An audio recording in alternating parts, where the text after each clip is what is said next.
ውድ የእግር ኳስ ቤተሰቦች እንኳን ወደ ቻናሌ በሰላም መጣችሁ።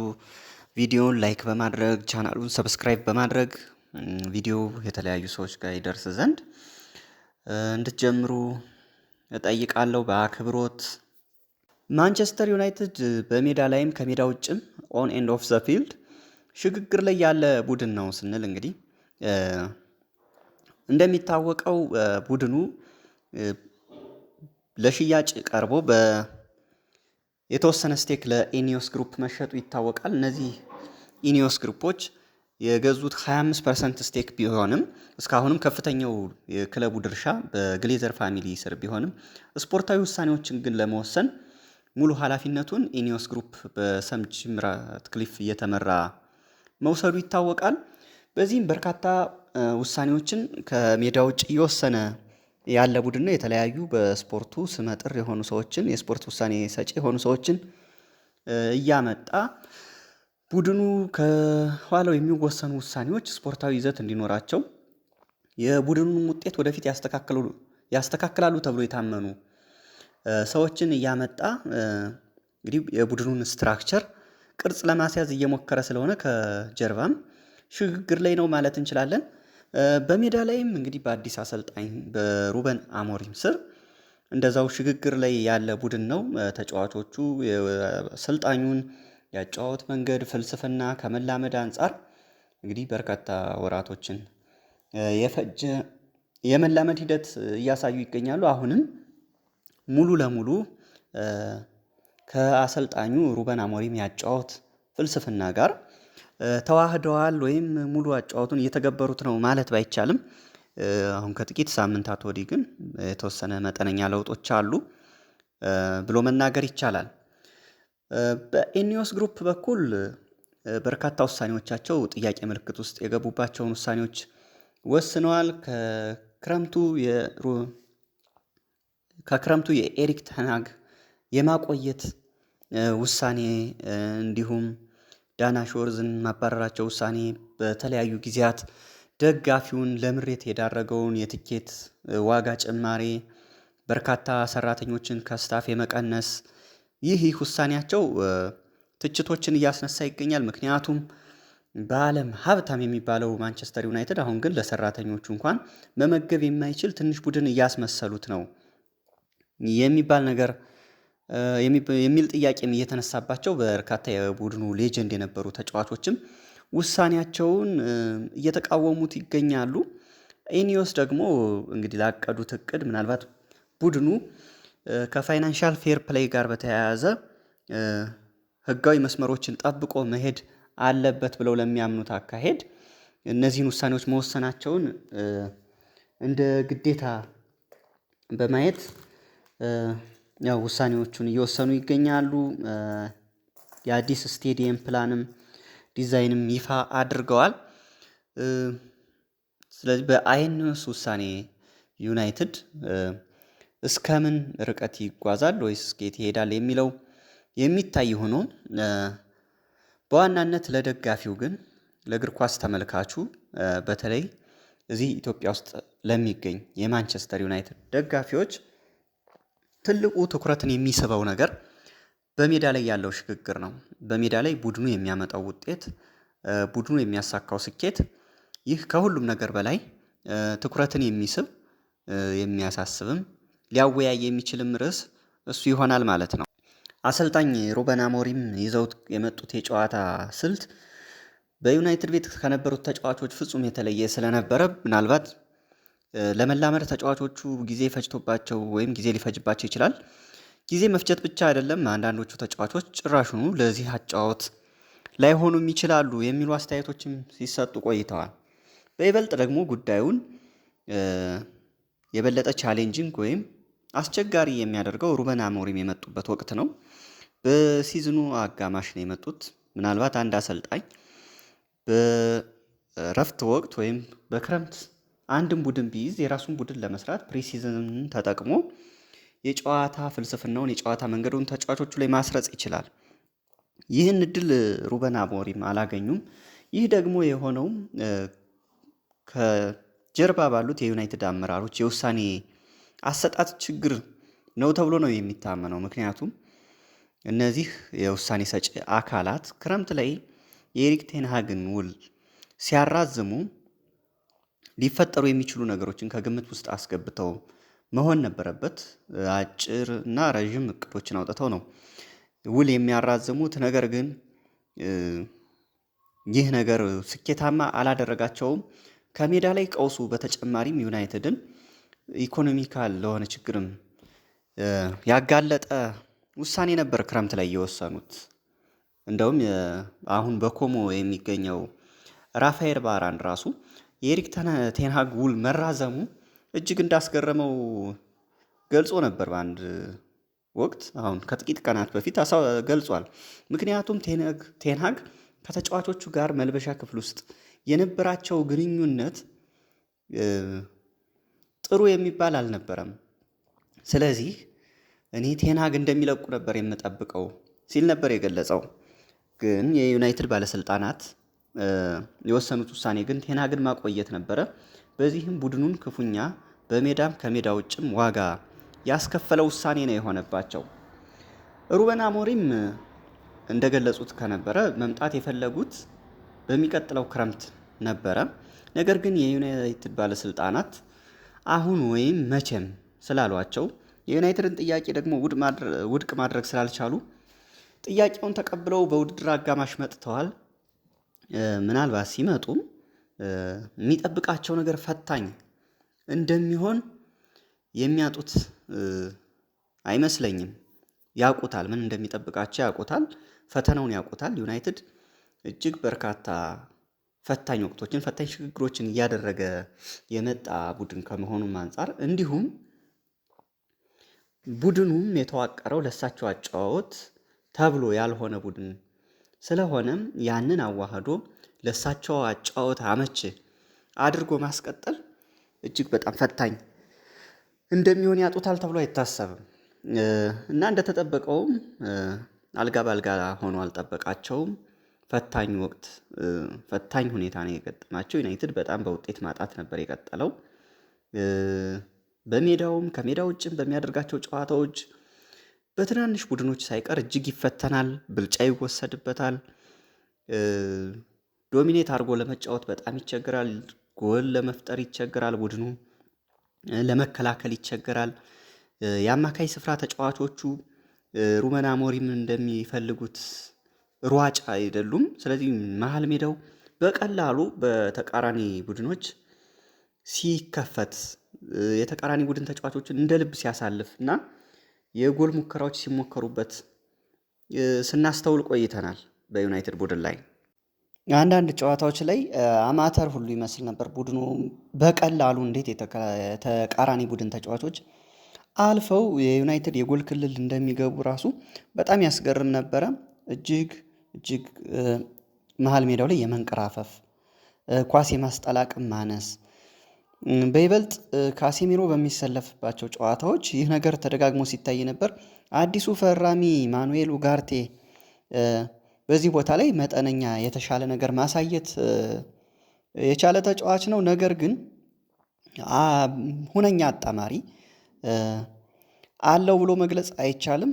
ከመጎዳቱ በፊት ኮቢ ማይኑ እዛ ቦታ ላይ ከማኑኤል ኡጋርቴ ጋር እየተሰለፈ ተመልክተነዋል። ነገር ግን ኮቢ ማይኑ እንደዚሁ ሯጭ የሚባል አይነት ተጫዋች አይደለም። ስለዚህ አሰልጣኝ ሩበን አሞሪም ብሩኖ ፈርናንዴዝን ወደዛ ቦታ ለመመለስና ከተከላካይ አማካይ ጋር ለማጣመር ጥረት ሲያደርጉ ታይተዋል። እንግዲህ እንደሚታወቀው ብሩኖ ፈርናንዴዝ ብዙ ነገር እየተባለለት የሚገኝ ተጫዋች ነው። ቢባልለትም ይገባዋል የሚባልለት ተጫዋች ነው። ምክንያቱም ማንቸስተር ዩናይትድ ያለ ብሩኖ ፈርናንዴዝ አሁን ያለበትን ቦታ ማሰብ የሚከብድ ነገር ነው። ብሩኖ ፈርናንዴዝ ሆኖ ያልተጫወተው ቦታ የለም ማለት ይቻላል። ዩናይትድ ምናልባት በአሰላለፍ ውስጥ ተከላካይ ቦታ ላይ አሰላለፍ ላይ ገብቶ ላይሆን ይችላል። ነገር ግን ብሩኖ ፈርናንዴዝ ይከላከላል፣ ታክል ይወርዳል። ፈጠራም በቡድኑ የፈጠራ ሂደት ውስጥም ትልቁን ሚና የሚወጣው ብሩኖ ፈርናንዴዝ ነው። አሲስት በማድረግ ጎሎችን በማስቆጠር የእሱ ድርሻ ከፍተኛ ነው። ኳስ በማደራጀት እንግዲህ ለቡድኑ በቃ የተቻለውን ሁሉ ነገር የሚያደርግ ተጫዋች ነው ብሩኖ ፈርናንዴዝ ወደ ኋላ ተስቦ መጫወቱ ወይም ወደ ተከላካይ አማካይ ስፍራ ዲፕ መግባቱ አንዳንዴ ቡድኑን የፈጠራ አቅም ደግሞ ሲያሳንስ እንመለከታለን። ምክንያቱም ከእሱ ፊት ለፊት የሚሰለፉት ተጫዋቾች አሰልጣኝ ሩበን አሞሪም ከመጎዳቱ በፊት አማድ ዲያሎን እና አሌሃንድሮ ጋርናቾን እንዲሁ በ10 ቁጥር ላይ አንዳንዴ ደግሞ ብሩኖ ፈርናንዴዝን ከአማድ ዲያሎ እያጣመሩ 10 ቁጥር ቦታ ላይ ሲያጫውቱ ተመልክተናል። ነገር ግን ብሩኖ ፈርናንዴዝ ወደ ኋላ በሚመለስበት ሰዓት እነዚህ ተጫዋቾች ጆሹዋ ዚርክዚም ሊሆን ይችላል በፈጠራ ሂደቱ ላይ የጎላ ድርሻ ወይም የጎላ ተጽዕኖ እያደረጉ አልነበረም። የብሩኖ ፈርናንዴዝን ያህል የፈጠራ ብቃታቸው ለቡድኑ የላቀ አልነበረም። ስለዚህ አንዳንዴ አሰልጣኙ አስገዳጅ ውሳኔዎችን ለመወሰን የተገደዱበት ሁኔታ ነበር የነበረው። ሆኖም ግን ከቅርብ ሳምንታት ወዲህ የተወሰኑ ተጫዋቾችም ከጨዋታ ሲስተሙ ጋር ከመላመድም ሊሆን ይችላል ከፊዚካል ፐርፎርማንሳቸውም እያደገ ከመምጣቱ ሊሆን ይችላል የቡድኑ በፈጠራም በመከላከልም እንዲሁም አማካይ ስፍራ ላይም የተወሰነ ኮምፓክት የመሆንና ለተቃራኒ ቡድን ምቾት ነስቶ የዩናይትድን የበላይነት ለማሳየት ካለፉት ወራት የተሻለ ነገር ማሳየት ችለዋል። ከተጫዋቾች መሻሻል ጋር በተያያዘ በርካታ ተጫዋቾችን ማንሳት ይቻላል።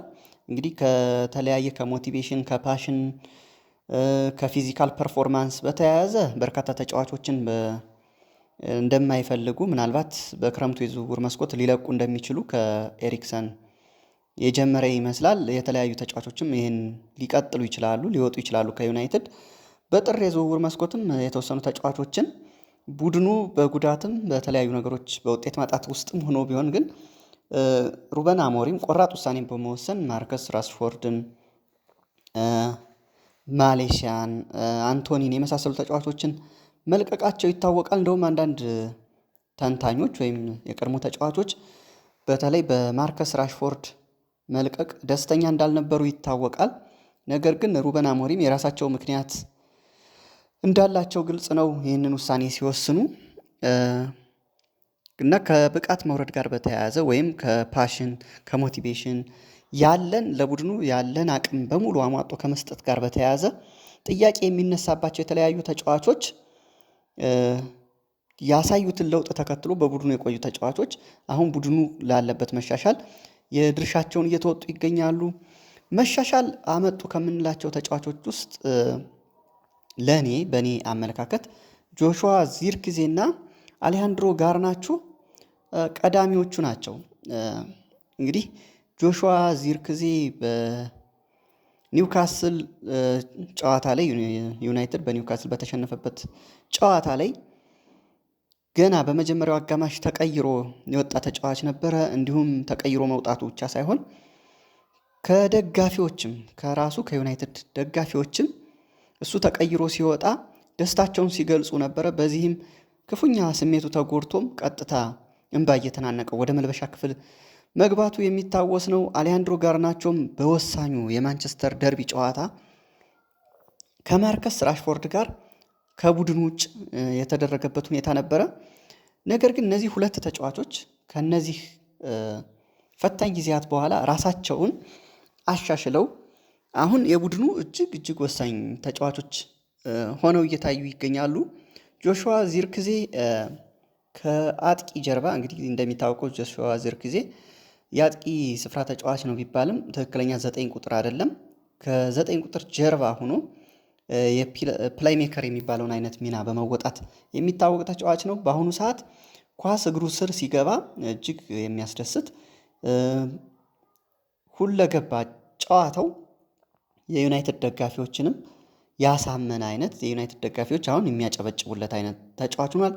አሌሃንድሮ ጋርናቾ በቀጥተኛ አጨዋወቱ ለተቃራኒ ቡድን ተጫዋቾች እረፍት የሚነሳ መረበሽ የሚችል ኳሶችን ይዞ መግባት የሚችል ተጫዋች ነው። ሁለቱ ተጫዋቾች አሁንም ቢሆን የሚያሻሽሉበት ወይም ማሻሻል የሚጠበቅባቸው ቦታዎች ወይም የጨዋታ አካሄዶች የሉም ማለት አይደለም። እጅግ በርካታ የጨዋታ ሂደቶቻቸውም አሁንም መሻሻል ያሉባቸው አሉ። አሊያንድሮ ጋርናቾ እንደሚፈጥራቸው ተጽዕኖዎች ተጫዋቾችን እንደመረበሹ የመጨረሻ ውሳኔዎቹ ላይ ችግሮች ይታዩበታል። አንዳንዴ ኳስ የተሻለ ቦታ ላለ ተጫዋች የማቀበል ችግር ይታይበታል፣ ወይም ሹት ያደርጋል። ሹት በሚያደርግበት ሰዓት ሹቶቹ ታርጌት የጠበቁ አይደሉም፣ ወደ ውጭ ሲወጡ ይስተዋላል። አንዳንዴ ከቡድን አጋሮቹም ቁጣን ሲያስነሱ ተመልክተን የምናውቅበት ሁኔታ አለ። ግን እንደ አጠቃላይ ካየ ነው ግን በቡድን ውስጥ እነዚህ ሁለት ተጫዋቾች መሻሻልን አሳይተዋል። ብሩኖ ፈርናንዴዝም ምንም እንኳን አመቱ ሙሉም አንዳንድ የሚነሱ ሰው እንደመሆኑ የሚነሱበት ጥያቄዎች ይህን ማድረግ ነበረበት የሚባለው ነገር ቢኖርም ሙሉ አመቱም ብሩኖ ፈርናንዴዝ የማንቸስተር ዩናይትድ የጀርባ አጥንት ነው ማለት ይቻላል። ነገር ግን ከቅርብ ጊዜያት ጨዋታዎች ግን እጅግ ደግሞ የደመቀ በጣም የተሻሻለ ብሩኖ ፈርናንዴዝን እያየን እንገኛለን። በአጠቃላይ ጨዋታ ሂደት ውስጥም ጎል በማስቆጠር አሲስት በማድረግ ቡድኑን በመምራት በማደራጀት ከኋላ እስከፊት በታክል በሁሉም የጨዋታ ክፍሎች ቡድኑን በጣም እየመራ ያለ ወይም የቡድኑ ቁልፍ ተጫዋች መሆኑን እያሳየ ያለበት ሁኔታ ነው። በእርግጥ ማንቸስተር ዩናይትድ አሁንም ሙሉ ለሙሉ ተሻሽሏል፣ ምንም የሚጎለው ነገር የለም፣ ወይም ለውጥ አምጥቷል ብለን ለመግለጽ የሚመጡትን ጨዋታዎች መመልከት ይኖርብናል የሚባሉ ሀሳቦች አሉ። እኔም በእነዚህ ሀሳቦች እስማማለሁ። ምናልባት ሪሌቲቭሊ አሁን ጥሩ እንቅስቃሴ ጥሩ ጨዋታ ያሳየባቸው ጨዋታዎች ሪሌቲቭሊ ተጋጣሚዎቹ ደካማ ናቸው ብለው አስተያየት የሚገልጹ አሉ። ሙሉ ለሙሉ የሚያስማማ ባይሆንም ከሌስተር ሲቲ እና ኢፕስዊች ታውን በቡድኑ ግርጌ ላይ የሚገኙ ኦልሞስት በሂሳባዊ ስሌት እንኳን ባይባል መውረዳቸውን ያረጋገጡ ቡድኖች ናቸው። ከነሱ ጋር ያሳየው የጨዋታ ብልጫ ወይም ድል ሚናው ወይም የዛን ያክል የቡድኑን መሻሻል የሚገልጽ ላይሆን ይችላል። ነገር ግን ምንም እንኳን አቻ ቢወጣም ማንቸስተር ዩናይትድ ከአርሰናል ጋር ባደረገው ጨዋታ የተጠቀመው መንገድ መከላከልን ተጠቅሞ ማጥቃት ወይም ካውንተር ፈጣን ብሬኮችን መጠቀም ቢሆንም ግን በአርሰናል ጨዋታ ያሳየው ፐርፎርማንስ ግን እጅግ የሚደነቅ ነበረ። እንደውም በመጨረሻዎቹ ደቂቃዎች ጨዋታውንም ማሸነፍ የሚችልባቸውን እድሎች አምክኗል እንጂ ቡድኑ ማሸነፍም ይችል ነበር እና በአርሰናሉ ጨዋታ እጅግ የተሻሻለ ቡድን አይተናል። እንዲሁም በኢሮፓ ሊጉ ጥሎ ማለፍ ሪያል ሶሴዳድ ላይ ያሳየው ጨዋታም እንዲሁ መሻሻሉን የሚያመለክት ነው። ነገር ግን ልክ አንዳንድ አስተያየት ሰጪዎች እንደሚሉት ከኢንተርናሽናል ብሬክ በኋላ የሚጠብቁት ጨዋታዎች ግን የማንቸስተር ዩናይትድን መሻሻል እውነተኛ ቀለም የሚያሳዩ ናቸው ተብሎ ይጠበቃል። ምክንያቱም ከእነዚህ ከሀገራት ውድድሮች ወይም ኢንተርናሽናል ብሬክ መልስ ማንቸስተር ዩናይትድ በመጀመሪያ የሚያገኘው ኖቲንግሃም ፎረስትን ነው። እንግዲህ ኖቲንግሃም ፎረስት በዚህ የውድድር ዘመን ክስተት የሆነ ቡድን ነው። በአሁኑ ሰዓት 3ኛ ደረጃ ላይ የሚገኝ ቡድን ነው። የቻምፒየንስ ሊግ ቦታን ይዞ ለማጠናቀቅ በጣም ሰፊ እድል ያለው ባልተጠበቀ መልኩ የማንቸስተር ሲቲን የነ ቼልሲን የነ ኒውካስትል ዩናይትድን መንገዳገድ በአግባቡ የተጠቀመ እጅግ አስገራሚ ብቃት እያሳየ የሚገኝ ቡድን ነው በፖርቹጋላዊው አሰልጣኝ ኑኖ ኢስፒሪቶ ሳንቶ እየተመራ። ይህ ቡድን ለዩናይትድ እጅግ ትልቅ ፈተና ይዞ የሚመጣ ቡድን ነው። ከዛ ጨዋታ በመቀጠል ዩናይትድ የሚያገኘው ማንቸስተር ሲቲን ነው። ማንቸስተር ሲቲ ምናልባት ያለበት አቋም ወጥ ባይሆንም በአጨዋወት ረገድ ግን አሁንም ማንቸስተር ሲቲ እንደምናውቀው ባለፉት 6-7 ዓመታት የምናውቀውን ማንቸስተር ሲቲን አይነት ጠንካራ አጫዋት ኳስን ተቆጣጥሮ የሚጫወት ጎሎችን የሚፈጥር ቡድን ባይሆንም አሁንም ቀላል ግምት የሚሰጠው ተጋጣሚ አይደለም።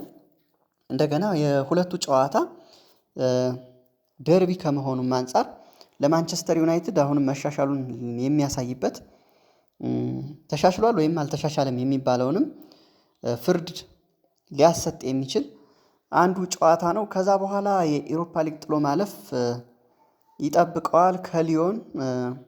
እንግዲህ እንደ ሪያል ሶሴዳድ ቀለል ያለ ተጋጣሚ ላይሆን ይችላል። ሊዮን የፈረንሳዩ ክለብ ትንሽ ከፍ ያለ ፈተናን የሚሰጥ ተጋጣሚ ነው ሊዮን እና በእነዚህ ውድድሮች ላይ የዩናይትድን መሻሻል እናያለን ብለን እናስባለን። ከዛ ውጭ በፕሪሚየር ሊጉ አሁን ያለው ፉክክር ለማንቸስተር ዩናይትድ ደረጃን አሻሽሎ ምናልባት ደረጃን ከ10 በታች ለማምጣት አሁን ያለበት 13ኛ ደረጃ ከዩናይትድ ስም ዝና ክብር አንጻር የማይመጥን በመሆኑ ይህን ለማሻሻል የሚደረግ ካልሆነ በስተቀር ምናልባት የአውሮፓ ውድድሮችን ተሳታፊ ለመሆን ብቁ የሚያደርገውን ውጤት በዚህ ዓመት በፕሪሚየር ሊግ ውድድሮች ያገኛል ተብሎ አይታሰብም። ምክንያቱም አሁን በጣም ርቆ ነው የሚገኘው ከነዛ ቦታዎች። ነገር ግን አሁንም ቢሆን ማንቸስተር ዩናይትድ ራሱን ካሻሻለ በአውሮፓ ቻምፒየንስ ሊግ ተሳታፊ ለመሆን አቋራጭ መንገድን የአውሮፓ ሊግን መጠቀም ይችላል። ስለዚህ አሰልጣኝ ሩበን አሞሪም ምንም እንኳን በአንድ ጋዜጣዊ መግለጫቸው የአውሮፓ ሊግን ማሸነፍ አይደለም የዩናይትድን ሲዝን የሚያድነው ብለው ቢናገሩም በተግባር ግን የአውሮፓ ሊግ የማንቸስተር ዩናይትድን ሲዝን ሊያድን ይችላል ተብሎ ይታመናል። ምክንያቱም ማንቸስተር ዩናይትድ የአውሮፓ ሊግ ዋንጫን ማንሳት የሚችል ከሆነ ወደ ቻምፒየንስ ሊግ በቀጥታ መግባት ይችላል። ከዚህም በተጨማሪ ለተጫዋቾችም ይህን ዋንጫ ማሳካት እንደ ትልቅ ስኬት ሊቆጠር ይችላል፣ ሊታሰብ ይችላል። ለወደፊት ስኬቶችም እንደ ሞራል መገንቢያ የሚታይ ነው ተብሎ ይታመናል። ስለዚህ አዲሱ አሰልጣኝ ሩበን አሞሪም ይሄን የውድድር ዘመን የሰርቫይቫል ነው፣ ሰርቫይቭ እናድርግና ይሄን የውድድር ዘመን ከዛ ለቀጣዩ እናስባለን ሲሉ መናገራቸው ይታወሳል። ማንቸስተር ዩናይትድ እንግዲህ ለቀጣዩ የውድድር ዘመን ለመዘጋጀት በክረምቱ ምን ያደርጋል፣ እንዴት ይዘጋጃል፣ ምንስ ለውጥ ይዞ ይቀርባል የሚለውን ነገር አብረን የምንመለከት ይሆናል። ስለተከታተላችሁን እጅግ በጣም እናመሰግናለን። ላይክ ሼር ማድረግ አይረሳ። አዲስ የዩቲዩብ ቻናል ነው። ቻናሉ እንዲያድግ እንግዲህ የእናንተ የስፖርት ወዳድ ቤተሰቡ አስተዋጽኦ ያስፈልጋልና ሰብስክራይብ በማድረግ ላይክ በማድረግ ሼር በማድረግ እንግዲህ ቁጥሩ እንዲጨምር እንድታግዙኝ በትህትና ጠይቃለሁ። መልካም ጊዜ ይሁንላችሁ።